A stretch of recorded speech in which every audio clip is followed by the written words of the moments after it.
Olá, seja muito bem-vindo ao maior portal de Data Science do Brasil. Eu sou o Nixon e neste vídeo vou falar um pouquinho sobre o que é Spark, qual a importância do Spark para a comunidade de hoje.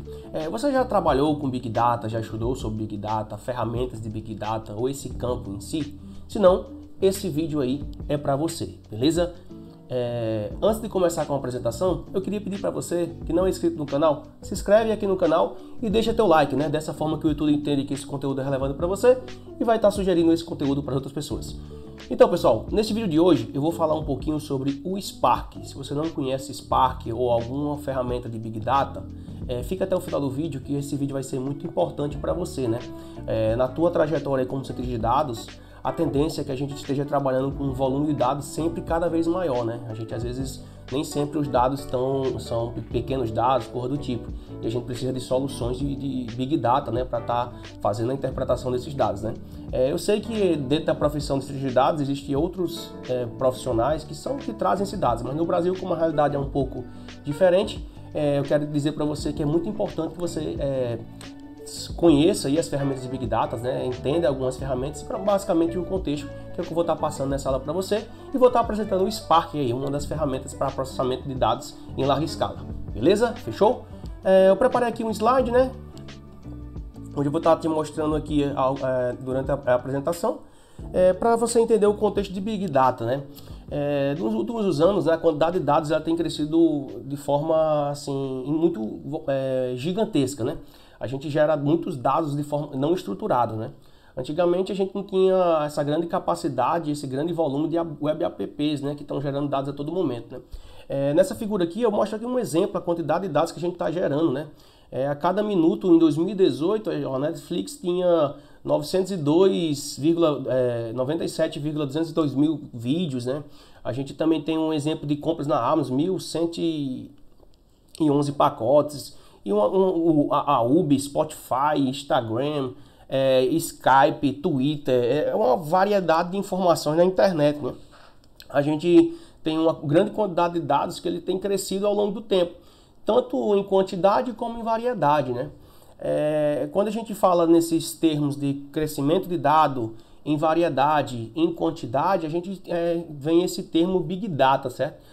Na literatura surgiu o termo Big Data com essa questão aí, que a grande quantidade de dados ela tem crescido ao longo do tempo e a gente precisa de ferramentas para lidar com essa grande quantidade de dados, Ferramentas de Big Data, beleza? O Spark ele é uma das ferramentas de Big Data que eu vou estar apresentando aqui para vocês, mas existem outras, Eu quero dar esse contexto do problema que o Spark resolve. Eu quero lhe explicar primeiro o problema, por isso que eu estou partindo um pouquinho aqui para Big Data, certo? Para você entender basicamente o que o Spark vai fazer ali para você.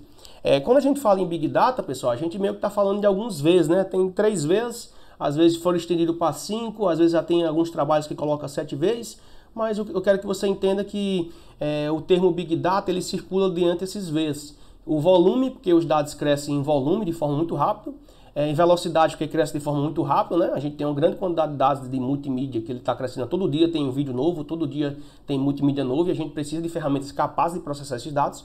Existe uma variedade muito grande, A gente tem dados de texto, dados de vídeo, dados de imagem, dados de tabelas, dados de banco de dados. E a gente tem um objetivo em tudo isso, A gente puxar ali também um valor, Extrair um determinado valor desse dado em si. E a gente também tem que trabalhar um pouco da veracidade ali dos nossos dados, O Big Data em si surgiu como um termo que ele trata essas questões aí, o Spark é uma das ferramentas que a gente consegue ter Big Data, Essa é uma figura aqui onde eu mostro o cenário atual de hoje, para você entender onde se encaixam as ferramentas. A gente normalmente está gerando áudio ali, a gente está transmitindo vindo por streaming, a gente tem alguns contratos que estão no formato de papel, tem e-mails, tem sistemas internos, imagens, equipamentos inteligentes, vídeos. E isso tudo a gente às vezes pode ter um web scrap, fazendo script, e a gente tem um data lake de dados gigantesco para a gente trabalhar. As grandes empresas basicamente têm essa estrutura, Se você for pensar no Facebook, ele tem uma estrutura basicamente como essa. Ele tem um grande data lake, onde tem uma grande variedade de dados, ele precisa extrair informações desse dado. Como é que você vai fazer para extrair informação desse dado? É muito difícil, Você tem que ter ferramentas apropriadas para isso. Então, no cenário desse que eu estou mostrando aqui na figura para vocês, eu espero que você entenda que a tendência é que isso ocorra com um grande volume maior ainda no futuro e com uma variedade ainda maior de dados que a gente está gerando a todo momento, né? Os dados hoje em dia são gerados por robôs, máquinas, dispositivos, pessoas e sensores e várias outras coisas. E a tendência é que a gente cada vez mais comece a trabalhar mais com essas ferramentas de Big Data, certo? Então, nesse cenário de Big Data, pessoal, a gente tem alguns desafios, né? Quando a gente tem um grande volume de dados, eu estou falando de terabytes, petabytes, a gente precisa de ferramentas para capturar melhor esses dados, como a gente vai conseguir capturar esses dados, recuperar melhor essa informação dentro do Data Lake lá. A gente precisa de ferramentas que são capazes de consultar esses dados de forma mais rápida, compartilhamento desses dados, ferramentas que fazem análise de dados e visualização de dados, né? Então a Big Data ele tem esse desafio. Todas essas questões ligadas a dados, a gente precisa de ferramentas que façam todos esses serviços, né? Se você for usar uma ferramenta normal, um Python, um Java, uma coisa do tipo, para petabytes, para zettabytes, você é inviável, né? Essas ferramentas não dão capacidade para isso. A linguagem em si pode fazer um script hoje em dia, mas eu estou falando aqui em gigabytes, terabytes, petabytes, e a gente tem que ter ferramentas robustas para estar lidando com essa estrutura de dados, certo? A gente tem que ter uma estrutura melhor. Então, dentro desses desafios, a gente tem um problema muito grave, né? Um dos problemas que eu vou pontuar aqui, que o Spark entrou para resolver, seria essa questão da capacidade de armazenamento nos nossos discos, né? Os nossos discos, ao longo do tempo, eles foram aumentando a capacidade de armazenamento. Só que existe um problema que a velocidade do acesso ao disco, ela não aumentou na mesma proporção. Como assim? Eu não entendi o que você quer dizer. Em 1990, a gente tinha ali um disco de 1.370 megabytes de dados, beleza? A transferência desses dados, ou seja, quando eu queria fazer uma taxa de transferência, ele girava ali em torno de 4,4 megabytes, beleza? Por segundo. E a gente tinha ali 5 minutos, eu conseguia fazer uma leitura de todo o disco. Em 2010, a gente consegue hoje discos para armazenar 1 terabyte, até mais que isso, né? Eu coloquei aqui em 2010 só como exemplo, mas a transferência ali já girava em torno de 100 megabytes. Você percebe que de 1.370 para 1 terabyte, o crescimento foi muito grande em relação à questão da transferência. Então, os discos hoje em dia existe uma capacidade maior, mas a velocidade de acesso ao disco não é tão grande como cresceu a capacidade. E isso gera muito problema quando a gente está lidando com uma grande variedade de dados. Então, hoje, para um disco fazer uma leitura completa, ele demora horas, antes era minutos. Então, esses problemas para a gente processar a grande variedade de dados, que está normalmente em disco, foram surgindo várias ferramentas de Big Data, certo? Quais são essas ferramentas, Nix? Existem várias, esse aqui eu coloquei um exemplo, são as principais. Tem ali o Hadoop, né, uma ferramenta para armazenamento e processamento de dados. A gente tem um Pig aqui, que é uma ferramenta para análise de dados. A gente tem o Hive, tem o banco de dados NoSQL, que é o Cassandra. Tem o Spark para um processamento em tempo real também, análise de dados. E a gente tem aqui embaixo o Kafka, né, um sistema de mensagens. Então existem outras ferramentas em si. Hoje eu vou entrar no Spark, no que é que ele resolve, mas entenda que nessa estrutura de Big Data a gente tem várias outras ferramentas. E a gente precisa lidar com essa estrutura de dados, capturar dados, compartilhar essas ferramentas, e a gente precisa de ferramentas capazes para fazer isso. Para processar dados em larga escala, digamos que você tenha gigabytes de dados, processamento de dados, existe uma iniciativa que é o Hadoop, né? Quem não conhece o Hadoop é uma implementação do método MapReduce, um método implementado para facilitar esse processamento em larga escala, né? Eu acho que começou esse projeto, se eu não estou enganado, lá com o Yahoo em 2007, não lembro a data mais ou menos, mas eu acredito que se você dar um Google aí, você vai achar a data correta. O Hadoop ele implementa o MapReduce e tem um sistema de arquivo ali que é o HDFS, né? Que é um sistema de arquivo distribuído. Então ele fornece todo esse ambiente para processamento de larga escala. O Hadoop na sua versão 2.0 foi implementando outras soluções, né? O método ali Yarn, que é um gerenciador. Só que para processamento de larga escala, o Hadoop teve alguns problemas, né? E com esses problemas em si, veio a solução do Spark. Hoje a gente utiliza ainda o HDFS como sistema de arquivo do Hadoop, mas a gente utiliza o Spark como uma interface para processamento em larga escala, certo? Com essa estrutura. Porque o Spark foi melhor do que o Hadoop? Atualmente, se você for analisar alguns testes aí, a velocidade do Spark é 100 vezes maior que a do Hadoop quando eu falo em memória e é 10 vezes maior quando eu falo em disco. A estrutura do Spark em si, que eu vou te mostrar mais na frente dessa aula, você vai perceber que é uma estrutura mais robusta, né? A gente tem ali toda uma estratégia para a gente estar processando dados em larga escala. Uma vantagem da gente utilizar Spark para processamento em larga escala é a facilidade de uso, né? A gente utiliza com Python, né, que é o PySpark, mas também a gente consegue utilizar o Spark para Java e Scala, certo? Então, essas indústrias, o Facebook, essas empresas grandes, utilizam o Spark em si com alguma linguagem dessa de programação, dependendo da finalidade. Outra questão que eu acho muito importante é generalidade, né? O Spark ele fornece uma solução muito completa. Ele fornece solução para machine learning, fornece solução para gráficos, fornece solução para vários tipos de ferramentas. Então, isso também é um ponto positivo aí como uma solução do Spark. Outra questão que o Spark oferece é a integração com o Hadoop. Você pode utilizar o Spark, pode utilizar a estrutura do Spark, mas você pode utilizar uma integração com o Hadoop, ou seja, você utilizar o HDFS. O HDFS é um sistema de arquivo distribuído que foi implementado no Hadoop. Então, antigamente você usava só o Hadoop como método Revolution e o HDFS, hoje você consegue utilizar o Spark, que é mais rápido que o Hadoop, e utilizar o sistema de arquivo do HDFS do Hadoop. Existe uma integração muito fácil aí. Essas seriam as vantagens de você ter o Spark. E agora eu vou falar um pouquinho, entrar no Spark como uma ferramenta, né? O Spark ele foi um projeto open source criado lá em 2019 na Universidade da Califórnia, Berkeley, né? E foi mantido por desenvolvedores, né, até hoje. O que seria o Spark? É um sistema de processamento de dados em larga escala, né? Então, se você tem dados, grandes dados para fazer consulta, para processar esses dados, criar um modelo de machine learning, ou então processar gráficos, o Spark fornece todo esse conjunto de ferramentas. O que seria a parte Spark? Ela é distribuída em alguns modos, né? A gente tem o Spark SQL, né? Que seria a parte de consultas que você quer utilizar para consultar um determinado dado, pode estar naqueles bancos de dados. Você consegue utilizar facilmente a questão do Spark. Tem um Spark Streams, ou seja, para lidar com dados em tempo real. Você está processando uma trajetória de um veículo ali em tempo real, você consegue utilizar o Spark. Um processamento de vídeo em tempo real, uma câmera filmando, você consegue ter esse suporte também se você for utilizar o Spark. Outra questão que o Spark também dá suporte é o MLlib, é uma biblioteca do Spark para Machine Learning. Eu vou mostrar aqui alguns códigos, como você manuseia para criar um KNN, alguma coisa do tipo, que é bastante fácil. E também o Spark fornece uma estrutura de grafos, né? Se você trabalha com grafos, uma rede social, quer mapear pessoas dentro de uma rede, o Spark também fornece essa estrutura. Lembrando que essas estruturas é diferente, né?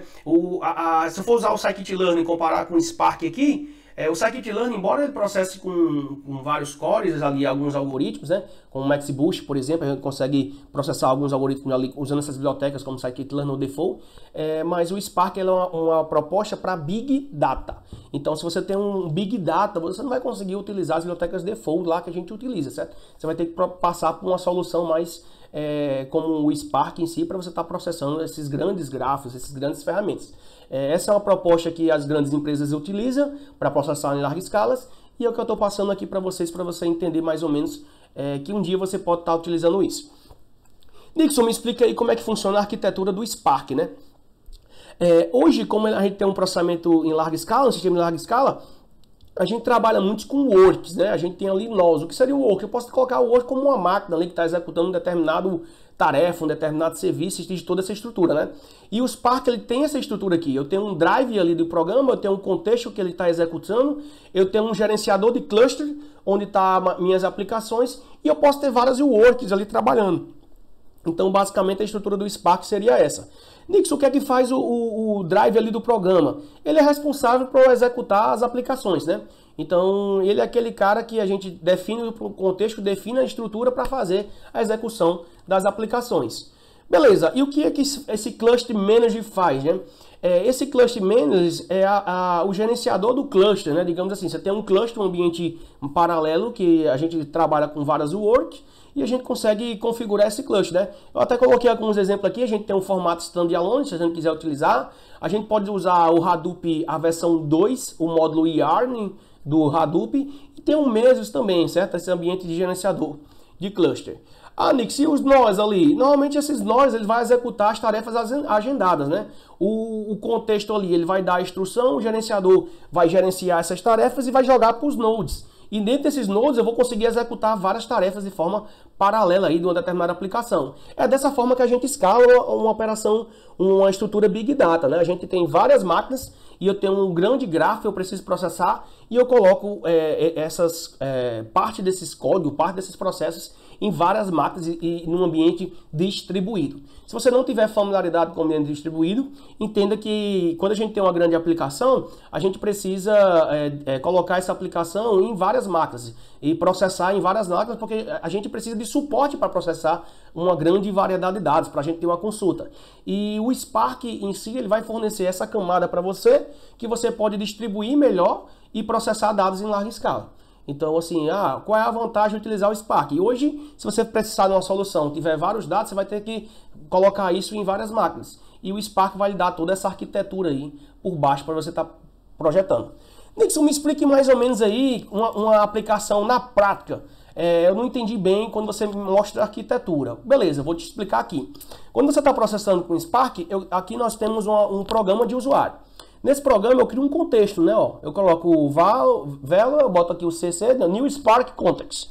Aí eu passo uma configuração aqui. Essa configuração eu posso dizer onde estão meus dados, onde é que está instanciado, eu passo todo um contexto, beleza? Nesse contexto, eu passo as instruções que vai executar as tarefas agendadas. Eu posso passar algumas variáveis broadcast para eu dar a instrução ao meu cluster gerenciador. E a gente também pode persistir esses dados também, dar instruções para persistir esses dados em memória ou em disco. Então, essa parte aqui do user programa, você pode pensar como esse drive aqui, que é o Spark Context. Então, quando eu puxo para essa figura, digamos que eu tenho uma tabela lá no Cassandra, né, um banco de dados lá. Então, eu posso ter uma estrutura do Spark. Eu posso dar um map, posso dar um filter para me filtrar meus dados, posso fazer um map, um processamento de instrução, carry by, enfim, eu tenho algumas funções aqui que eu posso utilizar para... eu coloco isso dentro do RDD, que eu vou mostrar que é uma estrutura de dados também do Spark, mas você também pode estar puxando esses dados direto do banco, direto do HDFS e coisa do tipo. Então, a gente tem ali o Drive, né, esse Spark Context, e a gente tem o Drive, né? Ali dentro do Drive, pessoal, a gente tem a RDD Graph. O que seria isso? Isso são coleções de elementos particionados, cruzando os nós de clusters que podem ser operados em paralelo, né? O Spark ele tem toda uma estrutura de dados, né, que ele chama de RDD. A gente pode estar utilizando essa estrutura de dados do Spark. A gente também tem uma estrutura de dados de data frame que é muito parecido com o Pandas lá. Eu não vou mostrar aqui nessa aula, mas entenda que existe toda uma estrutura de dados robusta que vai conseguir trabalhar e escalar essa aplicação, beleza? E esse RDD ele também consegue persistir em memória e ele é tolerante à falha, né? O que seria tolerante à falha, Nixon? Essa estrutura de dados para Big Data, quando você está processando em 10 máquinas, 6 máquinas, 8 aplicações, se uma máquina dessa falhar, você vai precisar daquilo. Então existe toda uma estrutura tolerante à falha, se caso uma máquina falha. E essas estruturas de dados já tem que ser tolerante à falha. Então esse RDD, ele é considerado tolerante à falha, porque ele tem alguns mecanismos de replicação de dados, coisas desse tipo aí, beleza? Não vou também entrar em detalhes aqui.